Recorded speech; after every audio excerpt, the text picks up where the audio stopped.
नमस्कार, मैं हूं यश खुराना। स्वागत है आपका खबर फास्ट में। हरियाणा प्रदेश में 15 जून से धान की बिजाई शुरू होने जा रही है। इसी को लेकर हमारे ब्यूरो एग्जीक्यूटिव मनीष कुमार ने प्रदेश के कृषि मंत्री जेपी दलाल से बातचीत की, संवाद किया।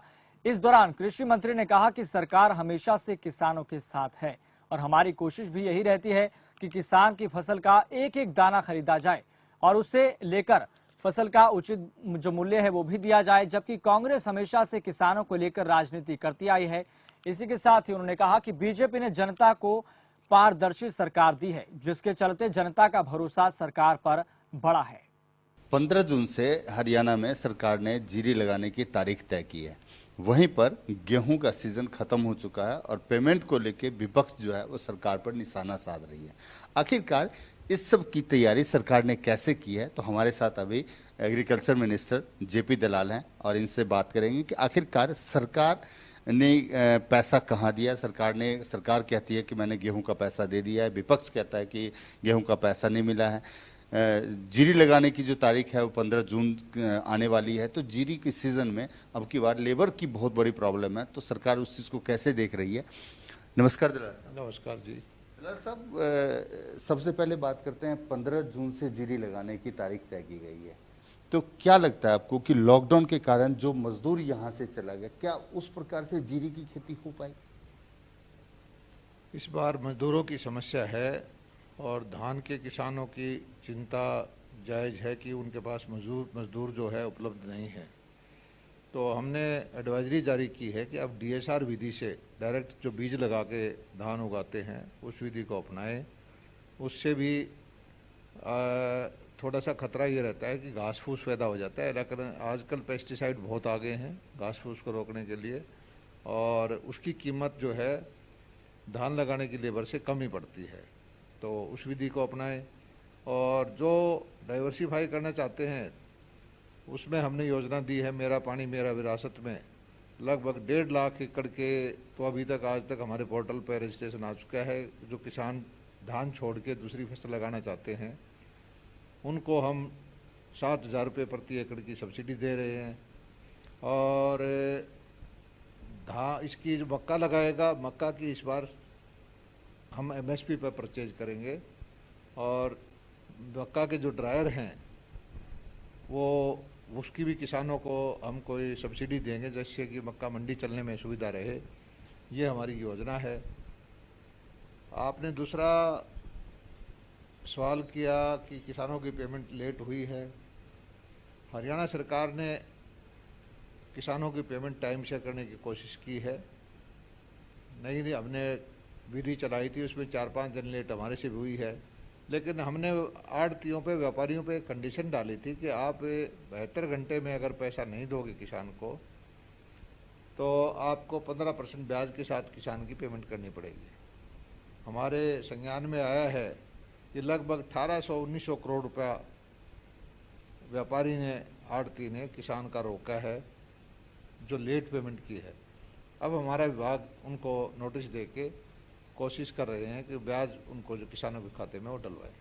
तो सर, मतलब आपका साफ साफ कहना है कि विपक्ष जो सरकार के ऊपर आरोप लगा रहा है कि किसानों का पैसा नहीं मिल रहा है किसानों को, यानी सरकार ने पैसा दे दिया और वो पैसा जो है आड़तियों के पास है, किसानों के पास नहीं जा रहा।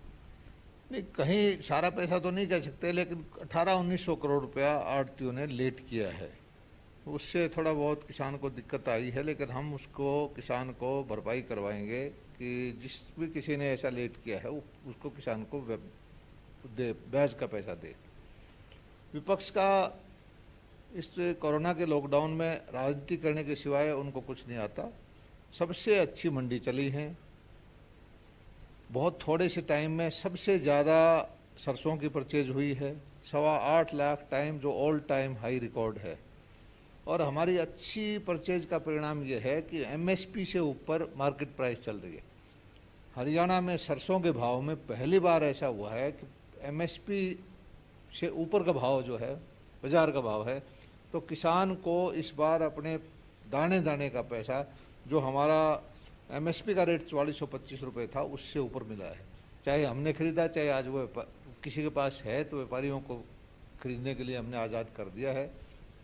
और ये हमारी अच्छी जो परचेज है, हमने बहुत ज़्यादा क्वांटिटी किसानों की बहुत थोड़े टाइम में खरीदी और इसका परिणाम है कि भाव जो स्थापित हो गए हैं। इसी तरह से थोड़े से टाइम में हमने अच्छी मंडी चलाई और सोशल डिस्टेंसिंग का पालन किया। हालांकि आजकल जो है कोरोना के इतने ज़्यादा केस हरियाणा में आ गए हैं। 7-8 लाख की संख्या में व्यापारी भाई, मजदूर भाई, किसान भाइयों ने मंडियों में जो भागीदारी की और सौभाग्यशाली हैं कि हरियाणा की किसी मंडी इसकी वजह से, अनाज मंडी की वजह से कोरोना का केस नहीं आया। और हमारी जो किसान हितैषी सरकार है, केंद्र की सरकार हो, मोदी जी के नेतृत्व में या मनोहर लाल जी के नेतृत्व में प्रदेश की सरकार हो, हमेशा ये ध्यान रखती है कि किसानों का भला कैसा हो। अभी भी हमारे मुख्यमंत्री जी ने घोषणा की है कि पानी बचाना बहुत ज़रूरी है, इसलिए पानी पे सब्सिडी दी है 85% ड्रिप इरीगेशन पे, छोटे फुहारे पे, और जहाँ रिचार्जिंग के लिए हम मुख्यमंत्री जी ने कहा है कि 10% किसान पैसा दे। रिचार्जिंग बोर जो लगाना चाहते हैं, जहाँ पानी नीचे चला गया है, लगभग 1000 बोर पे 15 करोड़ रुपए के आसपास जो है हम सब्सिडी और देंगे, ताकि बारिश के मौसम में पानी नीचे धरातल में चला जाए और जो सब सॉइल वाटर पानी नीचे चला जाता है हर साल, वो ऊपर आ जाए। तो सारे किसान हितैषी फैसले हैं। हमारे मुख्यमंत्री जो है दूरगामी नीतियाँ बनाते हैं, किसानों के हित के लिए फैसले करते हैं, चाहे वो फसल बीमा योजना का हो, चाहे और दूसरी योजनाओं का हो, चाहे धान बोने के लिए एडवाइजरी करने का हो।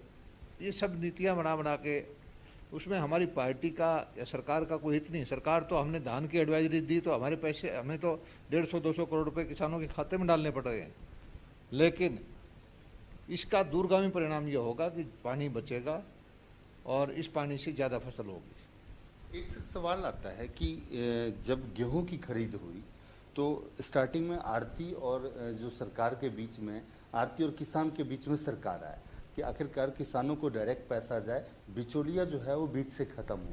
लेकिन कहीं न कहीं सरकार की मजबूरी हुई और दोबारा फिर वो काम हुआ। लेकिन स्टेप ऐसा था कि किसानों को डायरेक्ट पैसा नहीं जाके आड़तियों को गया। लेकिन अच्छी बात ये थी कि आड़तियों से एक रिकॉर्ड लिया गया कि किसानों के पास कितना पैसा है, वो पैसा काट के और बाकी पैसा वो उसको देना पड़ेगा। लेकिन अब जीरी लगने वाली है और आगे जीरी की फसल भी आएगी। तो क्या मानते हैं सर कि आने वाले समय में आड़तियों का रोल खत्म हो जाएगा? नहीं, आड़ती का रोल तो हम ख़त्म नहीं करना चाहते, लेकिन एक चीज़ है कि जिसकी हम उपज लेते हैं पैसा उसी के खाते में जाना चाहिए। आड़ती अपना जो सुविधाएं देता है उसकी आड़त ले। पहले ऐसा होता था कि परचेज किसान की जो उपज का हम सरकार कर लेती थी, पैसा आड़ती को दे देते थे और पता ही नहीं लगता था कि किसान को कितना पैसा मिला, कब मिला, कैसे मिला। इस बार हमने पाबंदी लगाई आड़ती में कि 72 घंटे के अंदर आपका जो लेन देन है वो किसान से लिखवा कर बाकी का पैसा किसान को कर दीजिए, नहीं तो आपको ब्याज देना पड़ेगा। तो आड़ती इस चीज़ पे सहमत हो गए और धीरे धीरे करके हमारी कोशिश ये है, देखिए किसान सारे देश का पेट भरता है, गर्मी में, सर्दी में पसीना बहा के, ठंड में मर के, अपनी जान को जोखिम में डालकर इतनी मेहनत करता है और उसका हक है कि उसका जो पैसा है सरकार को, जो उसने उपज बेची है, उसके खाते में आना चाहिए। यही हमारी केंद्र सरकार की नीति है, यही हमारे प्रदेश सरकार की नीति है और हम किसान के साथ खड़े हैं। कांग्रेस ने किसान को गुमराह करने की कोशिश की, पहले फसल बीमा योजना पे गुमराह किया, अब परचेज पे गुमराह किया और वो किसानों को आज़ाद नहीं होने देखना चाहती है। कांग्रेस की प्रवृत्ति यही रही है कि इस देश के आम वोटर को, आम नागरिक को भ्रमित करके राज करती रही इतने साल पे तक। आज हमारी नीति ये है कि हम पारदर्शी तरीके से जनहित के काम, जो गरीब आदमी किसान है, जो छोटा किसान है, उसकी नीतियों ऐसी बनाएं कि उसका हित उसमें हो। और सरकार का ये दायित्व है कि जो मेहनत से किसान ने अपना खून पसीना बहाकर जो उपज पैदा की है और सरकार को बेच दी, उसका पैसा उसको मिलना चाहिए। बिल्कुल सर, आपने सही कहा कि चाहे वो नरेंद्र मोदी जी की सरकार है, चाहे वो मनोहर लाल खट्टर जी की सरकार है, किसान हितैषी सरकार है। और बिल्कुल भारतीय जनता पार्टी शुरू से कहती आ रही है कि ये किसान हितैषी सरकार है। लेकिन एक और समस्या हरियाणा में देखने को आता है कि गन्ने की पेमेंट, गन्ना की खेती बहुत ज़्यादा होती है, लेकिन गन्ने की पेमेंट की समस्या जो है वो किसानों के लिए अब की बार भी वहां पे नदी में एक जन आंदोलन करना पड़ा था, सत्याग्रह आंदोलन किसान को, और उसके बाद उसको पैसा दिया गया था। लेकिन अब की बार भी सर लगभग 90 करोड़ रुपया बकाया है। क्या कहेंगे आप, कब तक हो जाएगा? देखिए, हरियाणा में गन्ने का रेट देश के अंदर सर्वाधिक है। 340 रुपये क्विंटल का गन्ने का रेट है। और आज के अगर चीनी के बाजार भाव देखें तो किसी भी शुगर मिल की वायबिलिटी नहीं आती, हर शुगर मिल घाटे में है। क्योंकि 340 रुपये का गन्ना बेचकर 34 10% शुगर की रिकवरी है, तो 34-35 रुपये तो शुगर होना ही चाहिए, और बाकी के खर्चे मिल के अलग से रह जाते हैं। इस चीज़ को, किसान के हित को देखते हुए भी, किसी गन्ना किसान को तकलीफ ना हो, तो सरकार अपने उससे पेमेंट करवाने के लिए अपने सरकारी कोष से गन्ना मिलों को पैसा देती है। हमने 3-4 पहले सारी पेमेंट दी थी, और अब गन्ना का सीजन पेराई का पूरा हो गया है, लगभग सारे मिलों का खत्म करके देखेंगे, और गन्ना किसानों की जो पेमेंट बाकी है उसको क्लियर कराएंगे। किसी शुगर मिल की अगर ऐसी हालत भी नहीं है कि वो इतना लॉस में चला गया, तो सरकार जो नीति बना रखी है हमने सरकार की सहायता से, तुरंत पैसा डलवा कर किसानों की पेमेंट हम करवाएंगे। एक सर, मुख्यमंत्री जी पीसी कर रहे थे, वहाँ पे आप भी थे, वहाँ पे किसानों को लेकर सारी बात हो रही थी।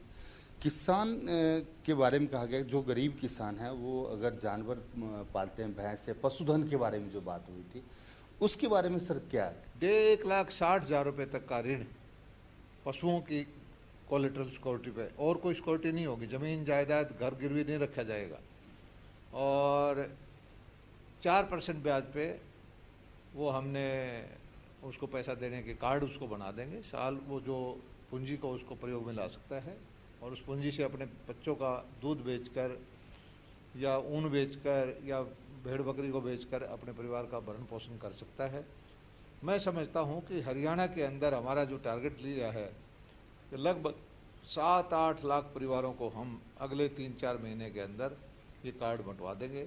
हमारा टारगेट ये है कि 7-8 हज़ार करोड़ रुपया छोटे छोटे गरीब आदमियों को, जिनको बैंक घुसने नहीं देता था, जिनके अंदर मनोबल ही नहीं है कि बैंक से पैसा मांग ले, ऐसे आदमी को हम इस स्कीम के माध्यम से पूंजी उपलब्ध कराएंगे, और उसको एक तरह की आर्थिक आज़ादी मिलेगी। वो अपने बच्चों का भरण पोषण कर सकेगा, खाना दे सकेगा, अच्छी शिक्षा दिलवा सकेगा, और सम्मान से ज़िंदगी जीवन व्यतीत कर सकेगा।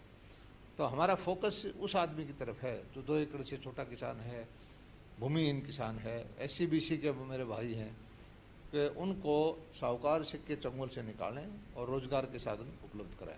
इसके लिए कोई ऐसा पैरामीटर तैयार किया गया है कि इतने एकड़ किसान जमीन जो है जिस किसान के पास होगा उसको पशुधन क्रेडिट कार्ड मिलेगा, या कोई भी ले सकता है?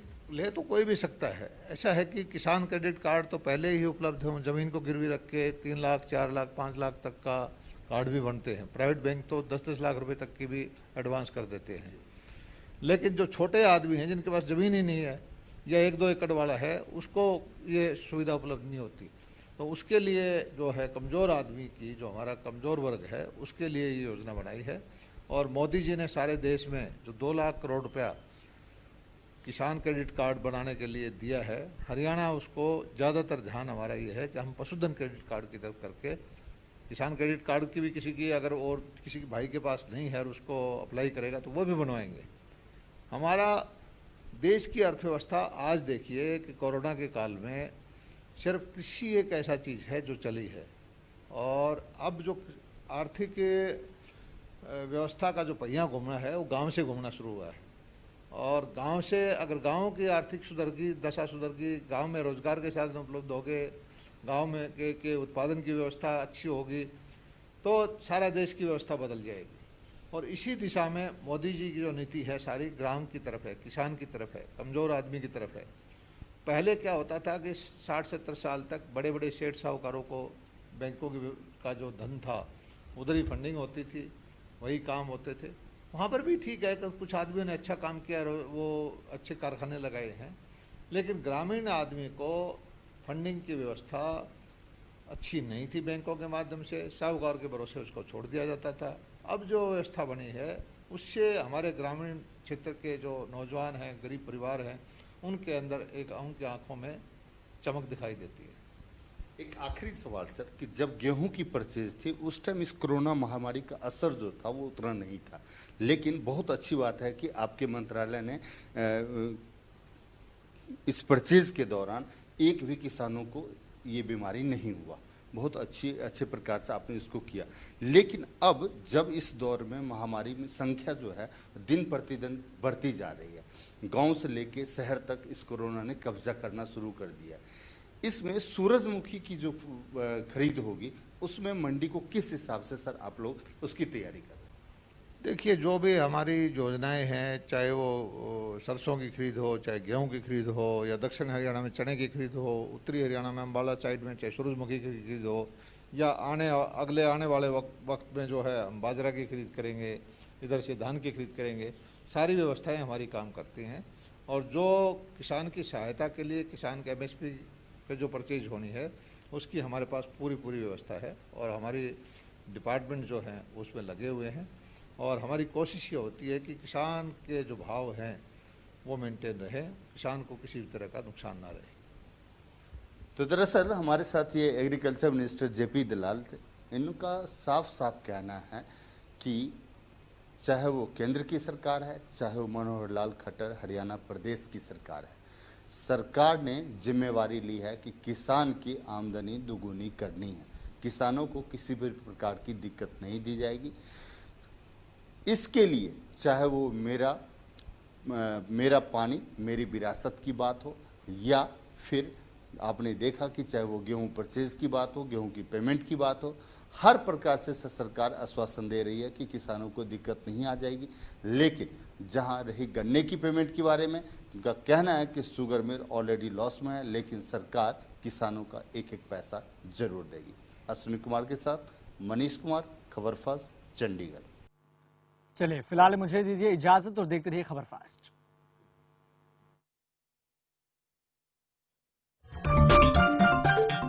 आप देख रहे हैं खबर फास्ट, तेज खबर पैनी